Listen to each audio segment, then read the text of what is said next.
Hi everybody. 2 points to note before we start. First, this video assumes you can read hiragana. The second is a memory tip. Researchers say you remember stuff better when you say it out loud, and we organized this video to make use of that little brain quirk. When you see a pause button with a question mark appear, pause the video and answer the question out loud. When the pause button has a talking face, again pause the video and repeat the example out loud. This will help you remember better. So here's 2 new patterns using kakeru and kiru. These are intermediate level patterns that come up in the N3 grammar section of the Japanese language proficiency test. This pattern indicates that something started or was begun, but didn't finish or is still incomplete. It's usually translated using started, partway, or about to. Here's an example. 桜の花が咲きかけています。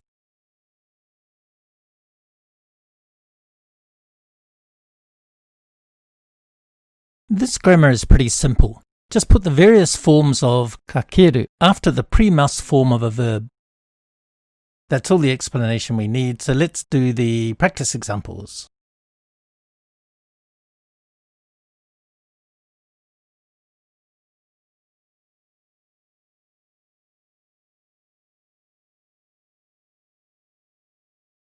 使いかけのペンや鉛筆がたくさんあるんですね。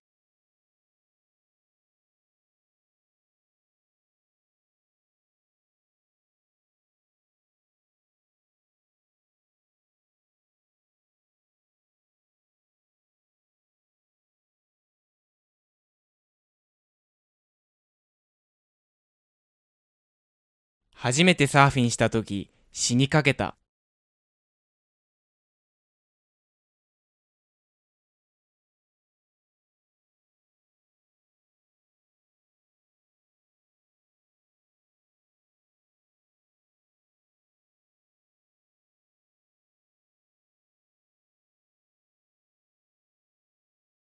眠りかけていたのに起こされた。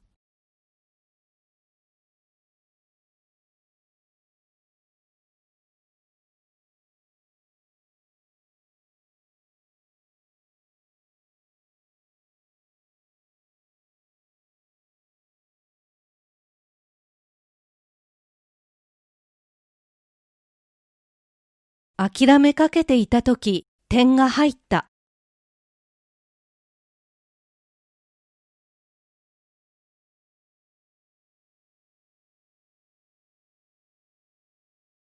This pattern indicates that something was or wasn't done completely or to the finish. It's usually translated using finish or complete. Here's an example. 捨てる前に使い切ってください。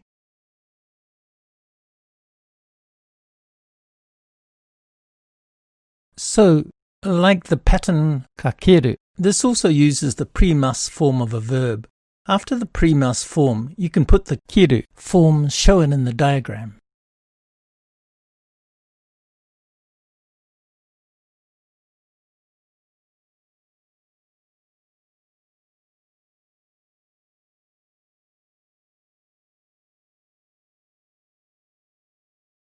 「もう人生に疲れ切った。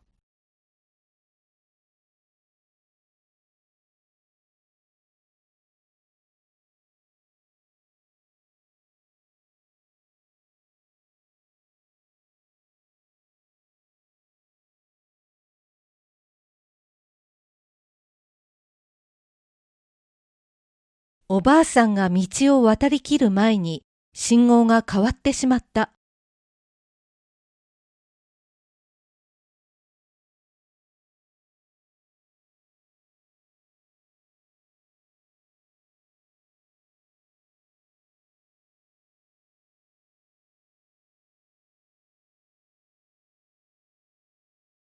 こんなにたくさん食べきれない。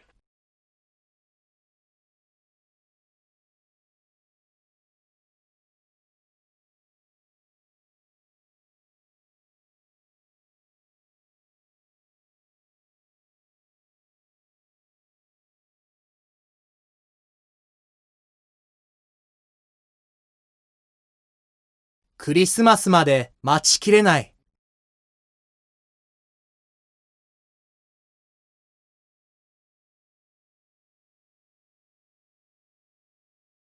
Okay, so this video looked at 2 patterns from the ebook Natural Japanese at a Glance N3 Patterns, available from Amazon and Apple Books.